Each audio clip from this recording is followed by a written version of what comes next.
on. We're on. So, Cool. I thought tonight's show was awesome. did you really? Yep. They're all awesome, Barry. Okay, because I was feeling kind of, They're only getting better. okay. What's with the rubber gloves there, Howie? Well, you know what? I've been feeling like a certain kind of energy, like coming through, like the camera by holding it close to like here, and I'm sort of experimenting with having these gloves on. But you know what? I can't seem to like make the mouse. It looks so stupid. Oh, this is so dumb. But it's like sometimes the energy feels weird in my palms. Okay. What kind of gloves are they? They're just knit gloves. Oh. Yeah. But maybe I should just have them on one hand. But it looks kind of weird now. And I don't want the whole trips me having to wear these orange gloves making me look like I'm freaking Mickey Mouse filming. So you're a trendsetter. Right. I just wear one glove. Well, Michael Jackson already did that, though, right? Hey, but he's gone now, so somewhat, it's like, Yeah, it's I like think room tonight's for show was great. opportunity. It was a good. What? I think Norfolk is kind of beeping in and out a little bit. Yeah, he's cutting in and out. He'll have to come Oh, like he's back. I was gonna say I shouldn't be. I'm on a direct internet connection, so I don't have any Wi-Fi. Oh, that's weird. It Maybe- was weird, 'cause you definitely cut in and out. Huh. I wonder if it's like because it makes me wonder if it's on my if it's actually on my end. So so what do you guys think about like you know, like did you so you felt pretty good about the show? Oh, fucking A. Yeah, that Yeah. chick was clean. Totally female Puerto Rican Austin Powers to the extreme. That girl was great. Yeah, she was definitely fun. She was just like, let's get naked, baby. Yeah, baby. Yeah, it was totally fun. Totally fun. I think it went really well. A couple soundboard issues again, but nothing big. Right. But I want to talk about some funny topics. So you had posted on our trips board today quite the funny compliment that somebody had gave us. Basically said we were vampires with small minds, and all we do on Facebook is post stuff about ourselves. Oh, that was me. I posted that. I posted that because it wasn't about us. It was about it's basically I posted this on my page. I posted this in other areas because this is how I feel today. I'm like expressing, like this feeling of, kind of like what I've been going through a little bit. I feel that way about some people on the internet. And I feel that they've been really unkind to me lately and for a while now. And I don't feel very embraced in this particular a certain sect of like the Portland comedy community. I don't. Well, obviously I've never been embraced by them, so I don't even know what embraced by the Portland comic community even feels like, one. And then two, I just find it humorous because, the better we are doing and, the more energy, this energy that we're getting, this positive energy that we're feeling, we know people are watching, we know people are listening, we know people are downloading. When we go back and we're seeing all these huge numbers and we're just shocked at it, as well, it's like the more energy we're gathering, the more they're going to get angry and the more they're going to talk bad and the more they're going to hate. And, and my thing is the more that they hate, the better. But I do kind of think it was funny, though, in that post, because I thought that's what somebody had said about us. It had gone on, and if you wrote that, and there's some funny lines in there about, like, promoting, all they do is post about themselves on Facebook, and I think that's kind of funny because, Facebook is a social networking tool. That's what you're supposed to do with it. Right. But not everything. I'm talking about like to me, like I feel like I'm a person that, posts a variety of things. Some of it's information that I care about and I want other people to like to see, or that I feel is happening in the world, or I share videos that I feel that the people that are my friends would be interested in seeing.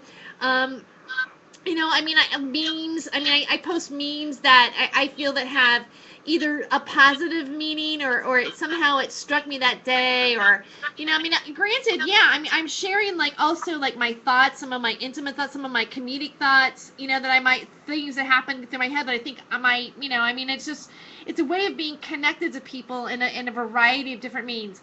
I see it as a tool of actually coming together with people, and for connecting us, and to like, and for creating a stronger world. That's really like my ultimate objective, and it's a medium of communication, to communicate artistically, for on a lot of different levels. And I feel that I pour my heart into that in some ways, and I feel very candid, and I feel that I'm pushing my own energy and media. Like we're doing trips. I think that some of the things that we talk about here are fascinating, and we're doing, like it's things that people in my forums and on my timeline, that I'm connected to on Facebook and stuff like that, are talking about.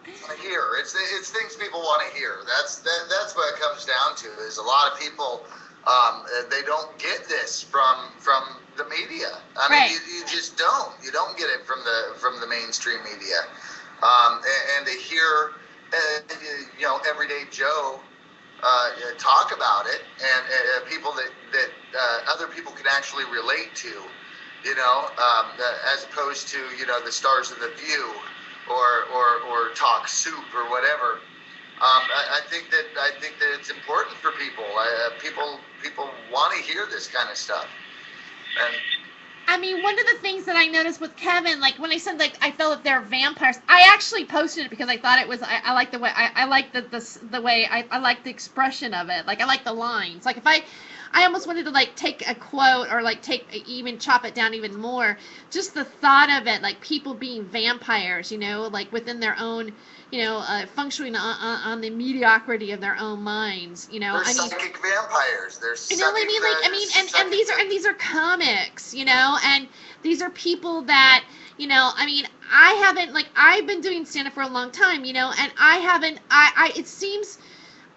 it seems more of like more mean here for some reason. It's worse. It's worse than being in a bigger fishbowl. I'm not saying that this is a smaller fishbowl, but it's not really been known to where all the deals are made. Portland's getting a certain popularity and a little bit of buzz going, and it's kind of like almost it's got a lot happening here. People want to hear stuff here. There's a lot of art happening here, and there's a certain progressiveness, but not in this town. But it's a very progressive, like liberal area. It's a fertile playground of entertainment and filming, and like the essence of like Portland's being captured in Portlandia, even though it's comedy. And it's like Portland's becoming a popular little place, and but I find that there's this, this overall cattiness that I felt even before I started this project. I feel that that some of the people that are, maybe, what you would call comics that are starting, I have been doing it 4 or 5 years. Maybe they're starting, maybe they go to all the open mic nights, or maybe they feature a little bit or here and there or whatever. They're so disrespectful to the history of those who might have come before them, and sort of discard them as if they're old cows or something. And I find that odd. Like, where did they get that mentality? Where did they get the mentality that it was like everything was a youth-oriented, Who are these industry? comics, and what have they done? Right? I mean, that's what bothered me. I mean, I got insulted. I got insulted twice on Jesse Sponberg's show when it was a roast about Jesse Sponberg. You were on the panel on the dais of a roast, though. So I mean, you gotta know those are coming. No. I mean, you know, but the things that they said bothered me. Where they hit at bothered me. It's not so much that I can't take a joke or be roasted. It's the element of their perception of how ageism and, you know, and you're like, well, where have you been since last comic standing? Now you're here at this place. I mean, that's what, like, somebody wanted to say about me, and I had to come back and tape, so I don't know if they did or didn't. Doesn't really matter. That's classic roast, though. Like, I mean, if you've ever watched an actual roast, even one you'll see on Comedy Central, they'll always take one person and be like, "Oh, you starred in this, and now you're here." Yeah, but these are societal perceptions that, you know, I realize it's a roast. I realize what it is. And honestly, I'm not... You're the only one who did anything big enough on that whole dais to even compare it to anything. Yeah, I'm not a fan of roasts. I'm not a fan. I know the only reason why I did it was because I like Jesse Sponberg, and he asked me to, and I wanted to be there. But you know what? I'm not big on roasts. I don't like participating in them, and I really don't necessarily always like watching them either. I just don't. Right. I mean, well, the last one I saw, I can't remember the guy's name. Kevin, help me out. He was in the This Is the End. It was, what's his name? Franco. James Franco's roast. Sarah Silverman was on. Yeah. No, Sarah Silverman sucked on that one. But I'll tell you what. No, but they ripped her apart. They ripped her apart for being old. Right. As an ageism. And yes. You know what? Exactly. But women get attacked on. Yeah, and I've been getting it not just by this roast. I've been getting it like from them in general before the roast. In the house that I lived in the people that talk behind my back and to my face, and about other comedians. And you know what? I find it I'm tired of it now. I'm tired of it. I don't want to hear it anymore. And you know what? I don't even think that they're that funny to actually be like, when do you say somebody's too old to be a comedian? And especially when it comes to being a woman, when did it become like this game? And that has to do with like the perception of what they think the media is telling them that is important in our world. It's really not about me. You know, I mean, and it's not the first time I've heard it. George Carlin, Rodney Dangerfield. I mean, these guys worked until the day they died on a stage. Like for real. Rodney Dangerfield was telling jokes while they were wheeling him into the hospital on his deathbed. His last words to a reporter that was sitting up in front of the hospital, they were pulling him up, pushing him up in the cart. They said, "How long do you think this procedure will take?" And he said, "About 2 hours if I live." And they said, "Huh?" And he said, 30 seconds if I don't. He never came out of that procedure. He made that joke on his way in knowing he was going to die. You know what I'm saying? These guys work. Is Don Rickles still alive? Is that guy still doing shows in Vegas? Yeah, he's like a fucking walking fucking corpse. Yeah, they come out on stage and he comes out and just basically talks shit to everybody. Well, Jonathan Winters was like on Paul Provenza's show on Showtime, you know, like shortly before he died. I mean, one of the last appearances that Buddy Hackett ever made was on Last Comic Standing. He's one of the judges on the first season. I mean, and they were still working, and they were still like part of the business, and like, you know, and you know, it's like we, you know, I think there's, How fucking old is Andy Kindler? I don't know. I mean, you know, I just kind of feel, I mean, like, I have had a better sense of camaraderie like Ludo, like I called Ludo up today and I said, you know, hey, can you do the show tonight? I mean, she called me for a reason. I'm like, oh my God, why not Ludo? And she goes, yeah, baby, whatever you want. I mean, it's like I have a mutual. You could tell by listening to that interview, like what our history between one another and the things that we've done and created together, and we love each other. You know what? I mean, there's no like I have to be better than you, or I'm a bigger star than you are, or I'm gonna talk behind your back, or I'm gonna tell you I'm gonna put you down and tell you that you're old or whatever that it is that I get told. I get told these things by other female comics that because they're like 20 years younger, they think that they're like that they've got that they're way superior and better than I am, and I get that attitude from them. No, you actually already said it. You already said it in your other statement. It's not that they think that they're superior. It's that they're focused on being a star. They want to be a star. They want to be famous. They want to be known. They want people to know who they are. That's what they're focused on. They're not focused on being the best at something, and when you become the best at something, you get known. Instead of learning to be the best at something, they just want to be known. It's doing the art for the art form. They're doing the art to make money. That's the ultimate goal, is to be famous and to have their picture on, on the cover of the Rolling Stone, Well, I mean, but they're not where making music for music. Yeah, I mean, but you know what? It's like I'm not resonating there. And when I wrote what I wrote on our post, I've decided that I do not want to be around these people. You know what I mean? It's like because they've shown their colors, they've shown who they are, and I'm not sure that they're going to get any better than that. And I feel like energetically drained from it. I feel like I've had like a pith load of like negativity, and and some of it has to do with where I lived at before and how I feel. I mean, I've got past stuff that it's not just about the roast, and the thing of it is that, and then I saw these people that have been shit, and they've been shits to you too, all of a sudden liking you like crazy in the Trips forum, and that's when I thought, you fuckers, you now smell something's already been implemented, and now you're on the gravy train again, seeing what pieces of nugget can serve you, and that's who the fuck they are too, and I see it, and it pisses me off. What we need to do is have one of them as the guest on the show, and then fucking call them out on it. No, I don't want to bring them on. I don't like their energy. I don't like what they've done to me. And guess what? I don't, unless there's something that changes or shifts in it, I don't feel a reason to like be near them. I do not want to be near them anymore. Unless I get booked, and I'm always professional, and these people probably don't even know who they are, and they probably will never know who they are. I'll always be nice and courteous to them, and they'll think everything's hunky-dory, but they're not. And they will not. I will not want them to be a guest on this show either. I mean, I'm not talking about the after-hour show. I'm talking about Hollywood Hemptress Hour.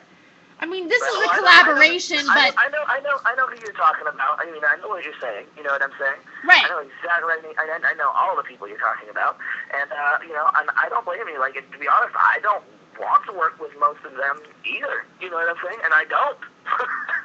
I haven't. So. I quit doing that a long time ago. So, well, I mean, what it is. When does it become a point of character?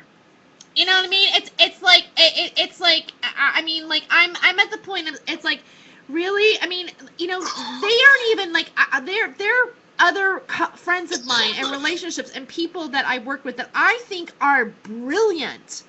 They are brilliant minds, and they say stuff that means stuff. And, they're my friends. I've worked with them.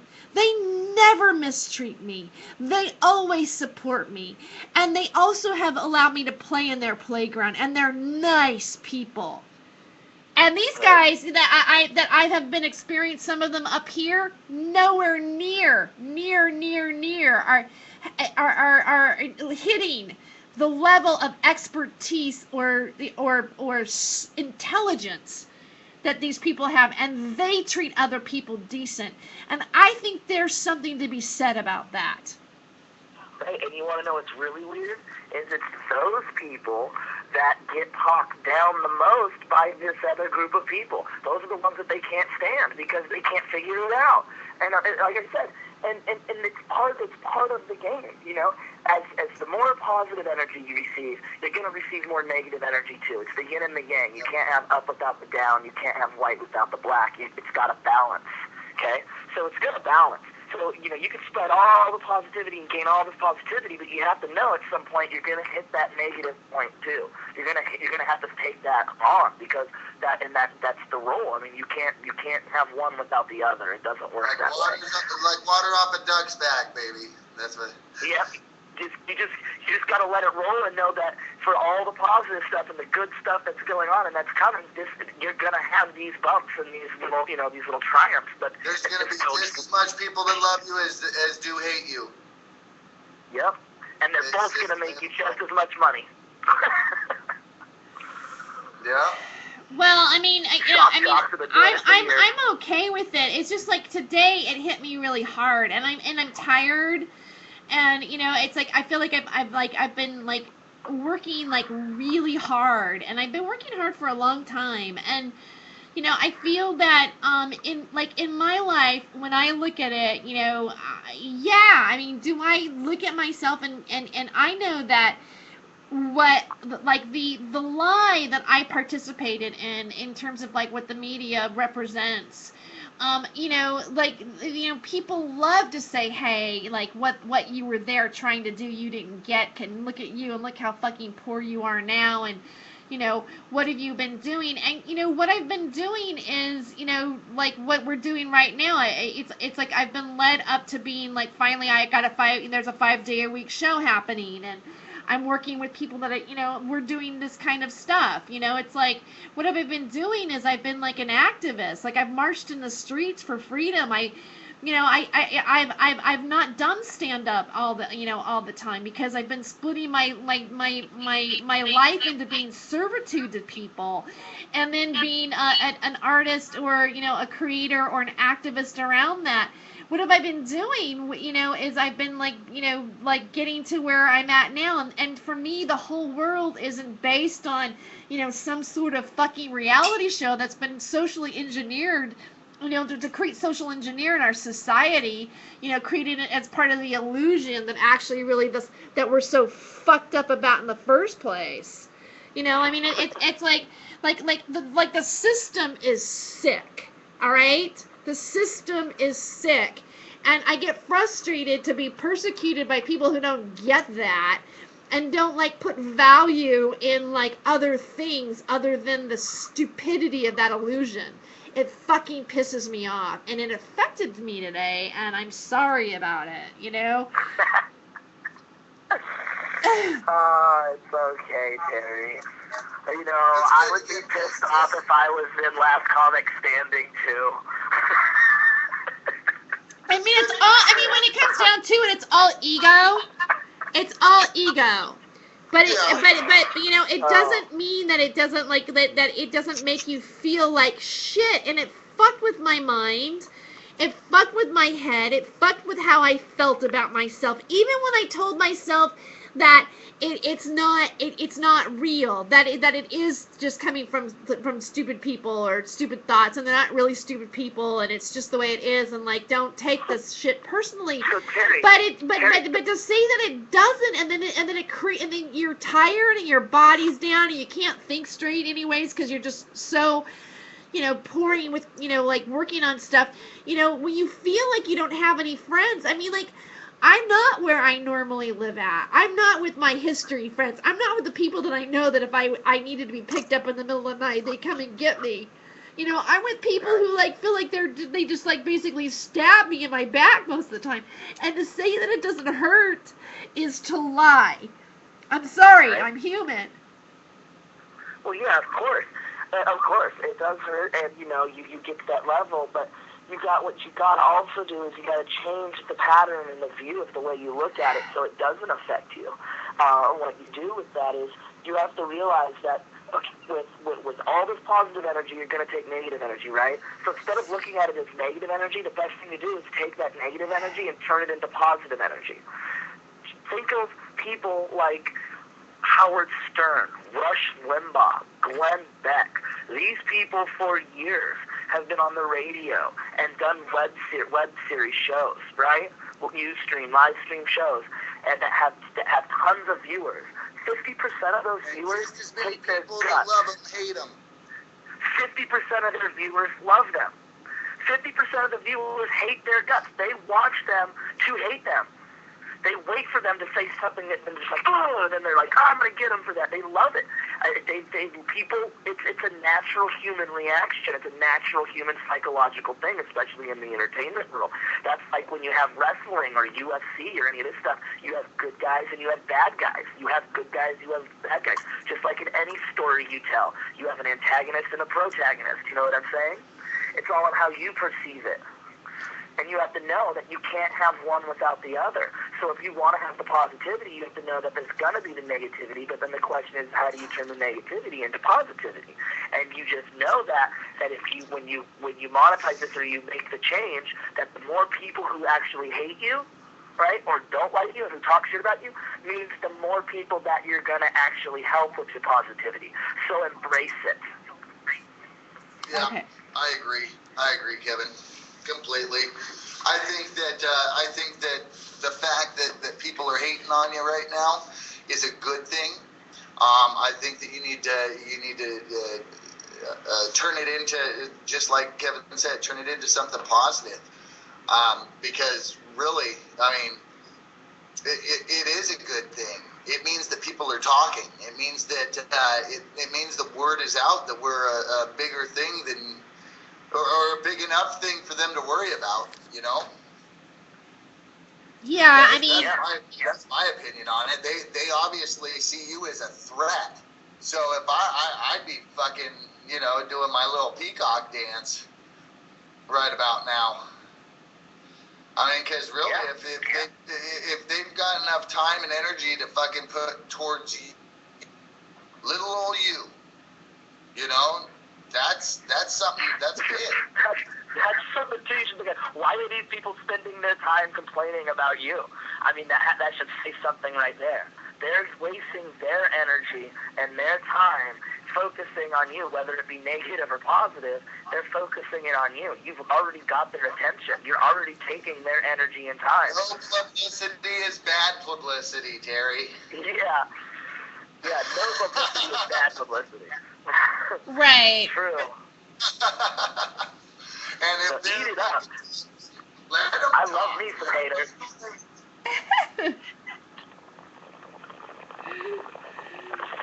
Yeah, I've got to join you for this.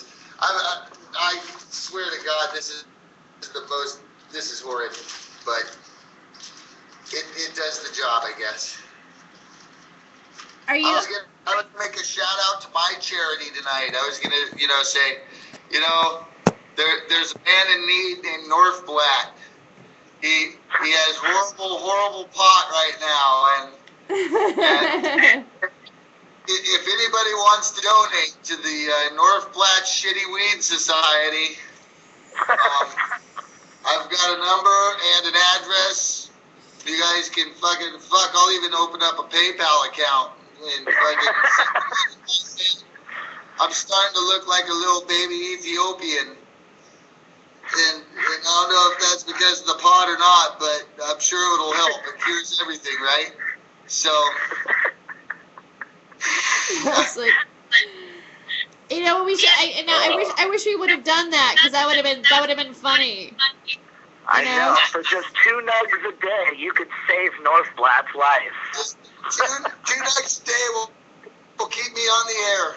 And I got kind of nervous tonight when when I was trying to go, okay, well, where am I to turn into the vaccination thing, right?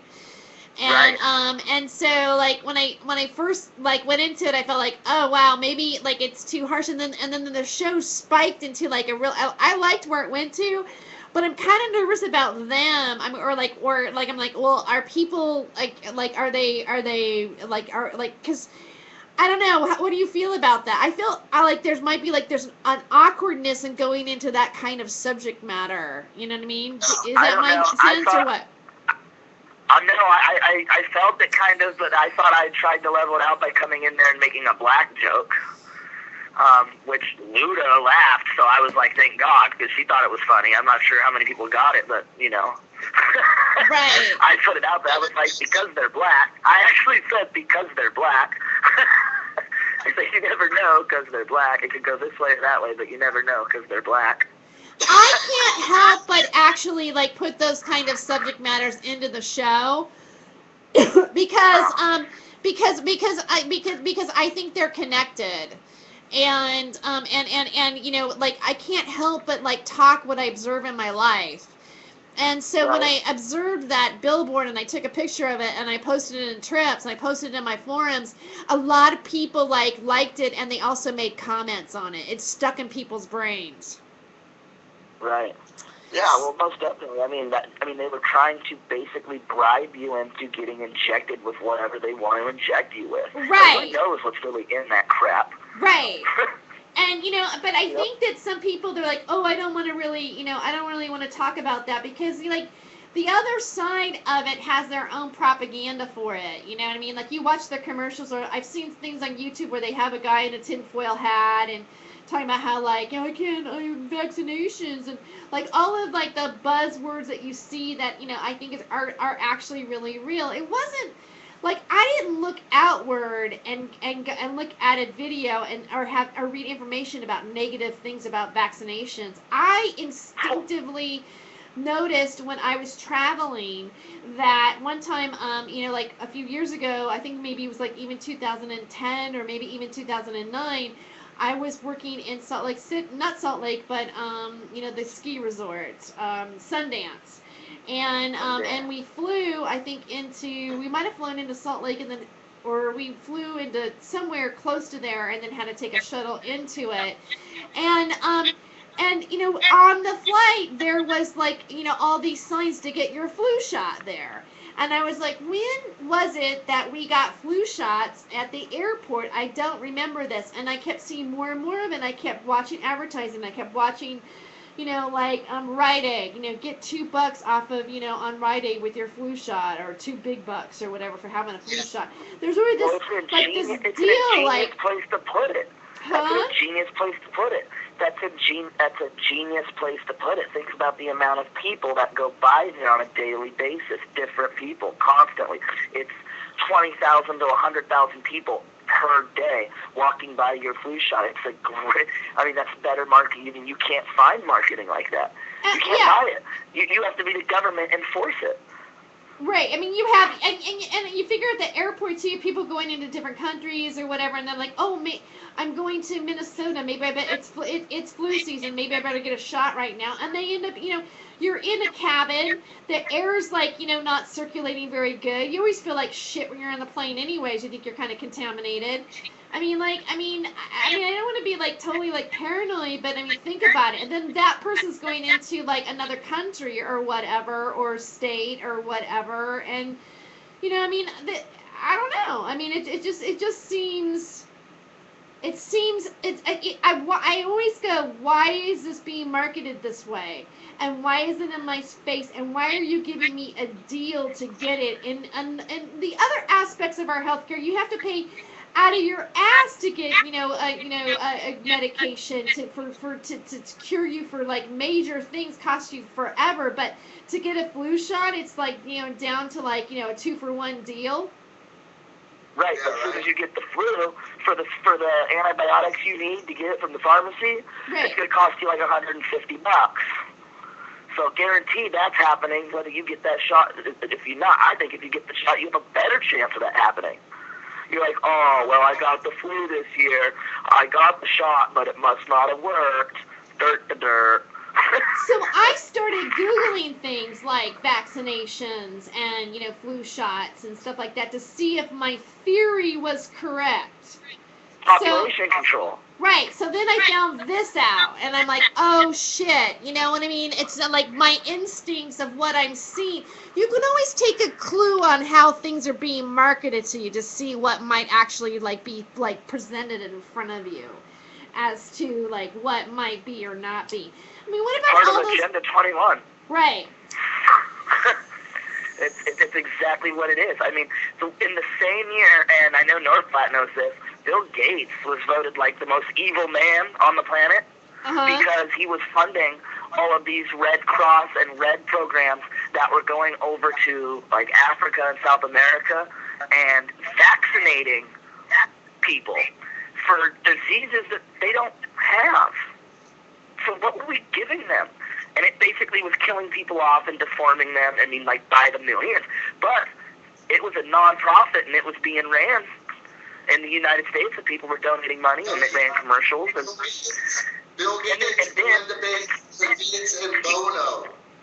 Yeah, he got hit with it, and then, like after it came out, like, it disappeared real quick, and then, like, a few weeks later, he was on the cover of another magazine, and it was, like, Man of the Year. It was really weird. Yeah, cover of Time magazine with him, his wife, and Bono, because they all supported this foundation. Yet that TED Talks that I posted earlier, he said the most important part of population decrease or population control is vaccinations. Now, how the fuck does that work? That's you know, because they're injecting a bug into you. Exactly. It makes sense if you're trying to kill people with them. All right? That's the only way that vaccinations through, or population control through vaccinations work, is mass genocide.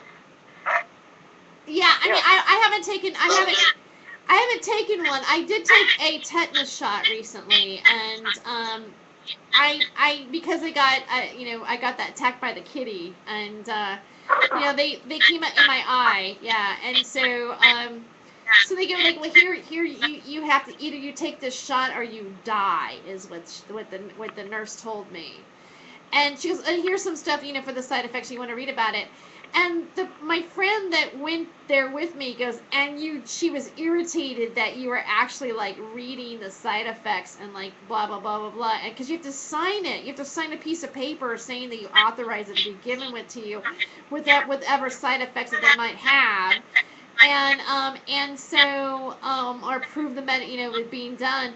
And I felt really she's offended because I'm reading about what side effects I might get from the shot. Like, isn't that my right to do that? And if it takes me a fucking day, I think I have the right to fucking take it and read it because it's going into my body. Yeah, they wrote it. Right. They wrote it. Right. Someone took the time to write it. You can take the time to read it. Yeah. It's like, I go, you're irritated that I'm not, like, reading my information fast enough according to what you think you can farm me out of this hospital on because I don't have insurance or whatever. I'm not sure that's not what it was, but, I mean, I'm going, like, like my head's going in imagination mode. But, I mean, I just felt like, I'm disappointed with our healthcare system on so many levels. It's not even funny. I mean, I took care of a senior citizen for 4 years and was her DPOA and went through major surgeries with her and everything like that. And the way they handled her and her procedures, oh my God, it's our healthcare system. They have no bedside manner. They have to have notes. They have to show diagrams so that the person who's taking care of somebody in a convalescent home or has to be able to like read human emotions. Like, if they make this face, this may be wrong. I'm like, you have to post a chart for that. You don't know that. And these are the people that are handling people that are elderly and sick. I'm not sure that universal healthcare or single-payer healthcare is going to fix that issue. I mean, look who we give to be doctors. We tell these people they got to go to school for 16 years so they can go check WebMD every time they walk out of the room. No. These people have no people skills. They have no life. They're weird people. I refuse to go to the hospital for anything. I've cut off 2 fingers and super glued them back on. I mean, literally. I'm serious. I don't go to the hospital for anything. I refuse. I don't think me going there is going to do anything. Now, sometimes people are like, well, you have to go there to, if I need something, like if I needed a drug. Well, I don't take pain pills for anything whatsoever. I don't You know, I don't really need any sort of, there's no antibiotics that I can't go find. I'm smart enough to know that I can go to the fish store and get antibiotics. Go to the pet store. I can buy antibiotics over the counter. You just got to know how to do it. Oh, really? I mean, I've heard this, but I didn't know you could do it literally from, I heard, like, people who had pet, antibiotics, that they took it or were prescribed They're the it. same antibiotics. You want to take fish antibiotics. You can buy antibiotics. Tetracycline from the feed store for, it's gone up a lot now that people know about it. It's $12.99 a bag now, but it used to only be like $7.99 a bag. But but what kind of world do we live in that we have to go to and get fish tetracycline? I mean, this is like, I mean, really, it's this is for cows and for pigs and chickens. What? I said it's for pigs and chickens. I mean, pigs and I mean, almost. I mean, I don't know. I mean, I feel frustrated by. I'm sick, and that's why I'm like, no, you're not going to shoot that in my arm. You know, could have like got your I'm tetanus not shot gonna... at a feed store. What? You could have got your tetanus shot at a feed store. Really? They'll sell that to farmers. Yeah. You can get all sorts of stuff from feed stores. They'll sell it to you and like do yourself syringes and stuff. You'd be surprised. You could have got your tetanus shot from the feed store for probably like $20-$30. Totally. Yep. And all you had to do was stick it in your own butt and push the plunger. Wow. Huh. Shit. Last time I had to go to the doctor. Last time was when I broke my dick. Broke my dick in three places. Had to go to the doctor, and they took me on the ambulance and whatnot. I got there, and they took me into this little room and whatnot, and I had to wait for about a good 30 minutes before the lady came in with a needle. And I told her, you ain't sticking that fucker in me. And I actually freaked out more about the needle than my dick being broken, you know. I'm a big anti-needle. I'm not into needles whatsoever. That shit makes me fucking. What's going into your penis? I mean, wait, did she put the needle into your dick? Oh no, that needle didn't go into my dick. No, Okay, I told them they better be knocking my ass out before they go fucking doing that.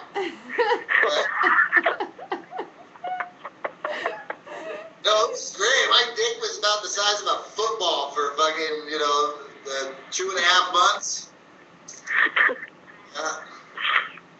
Wow, I mean, hilarious. you're the second person in I don't know, like almost like a 3-month period that I've actually heard of people like breaking their dick. I mean, I posted something. Well, on Facebook. what's funny is the doctor did it pro bono. What? I said the doctor did procedure pro bono. That's what I heard. Because it was the first time they did it, huh? Yeah, they said he said, are you kidding me? This is a dick doctor's dream. They said this was so rare. Yeah, I had agreed to let him do, let him put it all in a medical journal. So somewhere out there's a medical journal that has like fucking, a good 10 pages dedicated to my dick. Wow. That's pretty awesome, the medical community out there, they're doing essays and fucking theses and shit on my shit, man, we find that journal that probably talks about how they showed him pictures and let him pick out which one he wanted, and they just cut it off and put a new one on. I wonder, like, you probably took it like you would have known. Remember that Stephen King? I think there's a Stephen King novel or movie that was made about this guy who had a transplant, and then like the transplants. It's the old thing about like because it came from somebody else's body, it takes over you and your mind and whatever. Could you imagine like what that version of that would be if it was it was somebody else's penis? Yeah, every night at midnight you start going, oh yeah, baby. So the Chuck Berry starts playing in the background. Yeah. I mean, there's like, the ladies, man. It's deep too. you ever see like it's like that Young Frankenstein, like where like the Frankenstein it has a huge penis and she's like and then like in the end of the movie like because of what happened electricity wise they changed places. Madeline Kahn was good. We need more Madeline Kahns out there. Oh, she was great, huh? Yeah, I loved her. Some of the girls from back then were just fucking amazing, and I think a lot of that got lost somewhere. Yeah, it did. I mean, I remember like when she was in Paper Moon. Do you remember that movie at all? Anybody? Yep. Oh, I love that scene where she's like, like he picks Ryan O'Neal picks her up and like of course she's a tart, right? Her boobs are all jiggling, and she's I think she said something like this little baby's got to go tinky inky kind of thing. She had this whole way of speaking. She was kind of sexy too, and she kind of like played sex charmer really well. Yeah, she was wonderful. She was just a fun, all around funny. Any character she played, any movie that she was in, you knew it was going to be a good one. I mean, she was in Clue too, wasn't she? Yeah. Yeah. Gilda Radner, that's another one that was really good. She was amazing too. Yeah, she was. And I always think that first cast of Saturday Night Live was just like off the hook. Oh yeah. Yeah. Yeah. All of them. Jane Curtin, Gilda Radner. Bill Murray. Oh yeah. And then Chevy Chase said, and then Steve Martin was on it a lot. Oh, and let's not forget Jim Belushi. Cool. And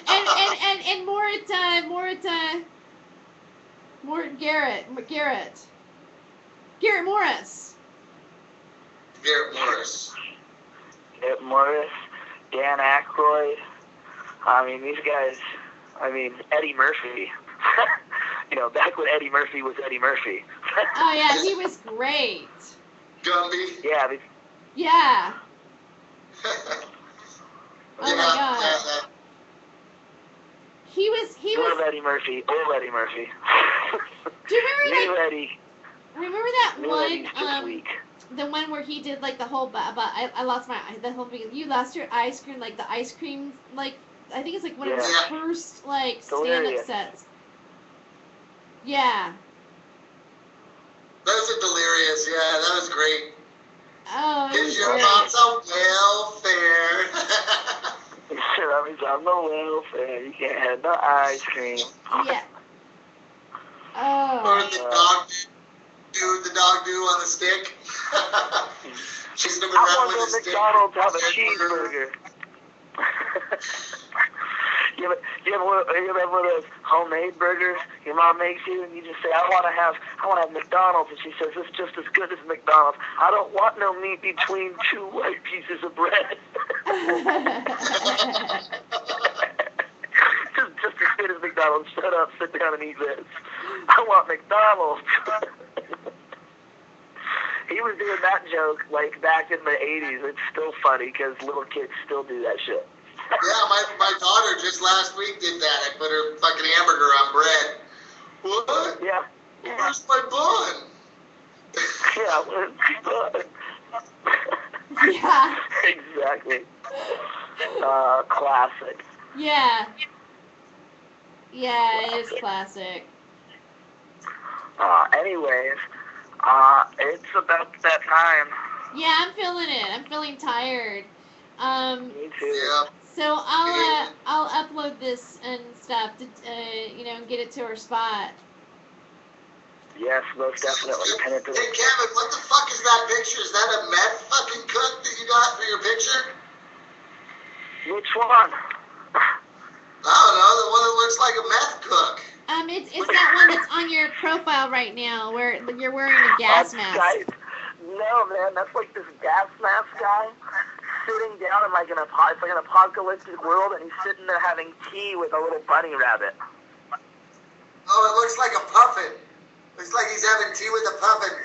It looks like fucking Heisenberg. Now, you got to look at the whole picture all blown up. It's pretty cool. It's like it's a painting somebody did, but it's like it reminds me. The reason I took it is because it reminds me of the murals that are on DIA on the walls in Denver Airport. Oh, wow. That's what it reminds me of, because I might be one of the same artists, because there's pictures that are just like that.